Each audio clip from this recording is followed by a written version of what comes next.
एक दीवाने की दीवानियत एक ऐसी कहानी है जो हमें दिखाती है कि कैसे प्यार और जुनून के बीच की पतली लाइन कब मिट जाती है। कहानी शुरू होती है विक्रमादित्य भोंसले, हर्षवर्धन राणे, जो एक शक्तिशाली राजनेता का बेटा है और खुद भी राजनीति में बड़ा नाम बनने की होड़ में है। उसकी जिंदगी में सब कुछ है, पैसा, पावर और रुतबा, और उसकी परवरिश ऐसी हुई है कि वह ना सुनना जानता ही नहीं। एक दिन उसकी नजर बॉलीवुड की टॉप एक्ट्रेस अदा रंधावा, सोनम बाजवा पर पड़ती है। पहली ही मुलाकात में विक्रम को अदा से बेइंतहा मोहब्बत हो जाती है, जो देखते ही देखते एक खतरनाक जुनून में बदल जाती है।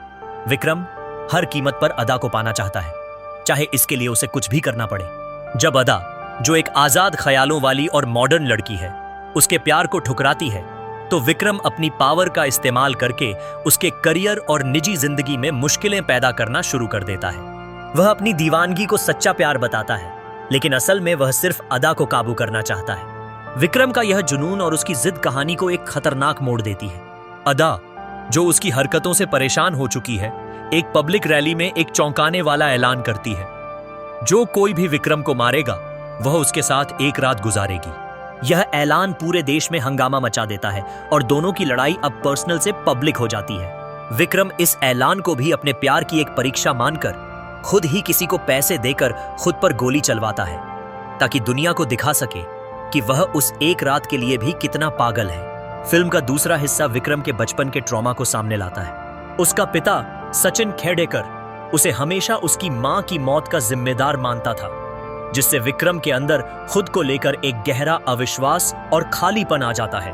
वह अदा में अपने टूटे हुए बचपन का सहारा ढूंढता है, उसे अपनी जिंदगी को परफेक्ट बनाने का जरिया मान लेता है।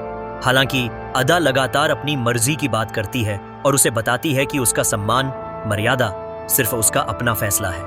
कहानी के अंत में एक भावुक पल आता है जब विक्रम को अपने पिता की सच्चाई पता चलती है और उसे एहसास होता है कि वह अपनी मां की मौत का जिम्मेदार नहीं था। इस एहसास के साथ वह अदा से अपनी जिद के लिए माफी मांगता है, लेकिन जैसे ही वह स्टेज पर होता है, उस पर हमला हो जाता है।